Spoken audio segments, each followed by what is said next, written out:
খোকনচন্দ্র দাস পেশায় একজন পল্লী চিকিৎসক এবং পাশাপাশি ডামুড্ডা থানাধীন কেওরভাঙ্গায় ওষুধের ফার্মেসি এবং মোবাইল ব্যাংকিং বিকাশ নগদ রকেট এর ব্যবসা করতেন।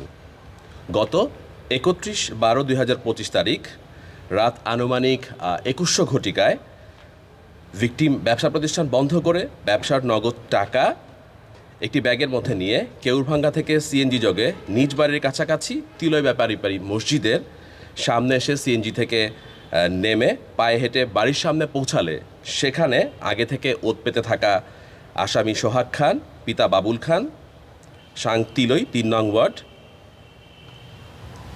২ নম্বর আসামি রাব্বি মোল্লা, পিতা শামসুদ্দিন মোল্লা, সাং আতলাকুড়ি, ওয়ার্ড নাম্বার ২, সাং আদর্শগ্রাম, এবং ৩ নম্বর পলাশ, পিতা শহীদ সরকার, বর্তমান সাং আদর্শগ্রাম, সর্বত থানা ডামুড্ডা, জেলা শরীয়তপুর, ধারালো চাকুসহ অন্যান্য দেশীয় অস্ত্রশস্ত্র সহ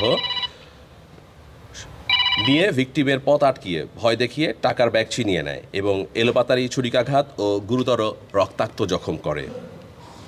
এক পর্যায়ে ভিকটিম আসামিদের চিনে ফেলায় আসামিরা হত্যার উদ্দেশ্যে ভিকটিমের গায়ে পেট্রোল ঢেলে আগুন ধরিয়ে দেয়।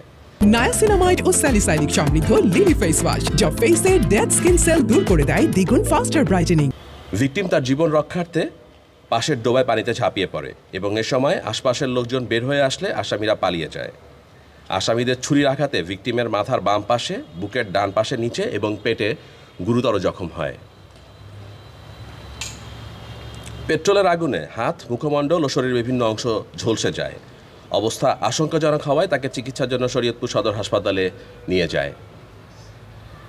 ভিকটিমের শারীরিক অবস্থা গুরুতর আশঙ্কা বিবেচনায় ডাক্তার উন্নত চিকিৎসার জন্য ঢাকা মেডিকেল কলেজে প্রেরণ করেন। উল্লেখিত ঘটনায় শরীয়তপুর জেলার ডামুড্ডা থানায় দস্যুতা এবং হত্যা চেষ্টা মামলা রুজু হয়। পরবর্তীতে গতকাল সকাল 08:00 ঘটিকায় ঢাকা মেডিকেল কলেজে চিকিৎসাধীন অবস্থায় ভিকটিম মৃত্যুবরণ করেন।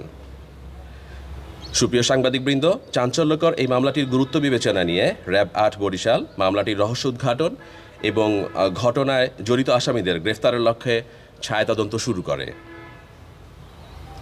আসামিরা পালানোর সব ধরনের চেষ্টা করা সত্ত্বেও তাদের পালানোর রুট এবং সম্ভাব্য সকল কৌশল নিখুঁতভাবে বিশ্লেষণ করে অভিযুক্তদের অবস্থান শনাক্ত করা হয়।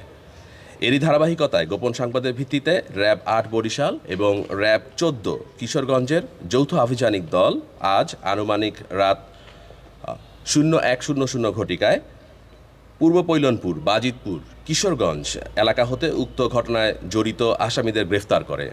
গ্রেফতারকৃত আসামিগণ উক্ত ঘটনার সাথে জড়িত বলে প্রাথমিকভাবে স্বীকার করেছে। আইনানুগ প্রক্রিয়া শেষে আসামিদের সংশ্লিষ্ট থানায় হস্তান্তরের কার্যক্রম প্রক্রিয়াধীন রয়েছে। র্যাব সবসময় সাধারণ মানুষের জানমাল রক্ষায় এবং সন্ত্রাসীদের দমনে প্রতিশ্রুতিবদ্ধ। আপনাদের সদয় উপস্থিতির জন্য সকলকে আন্তরিক ধন্যবাদ জ্ঞাপন করছি।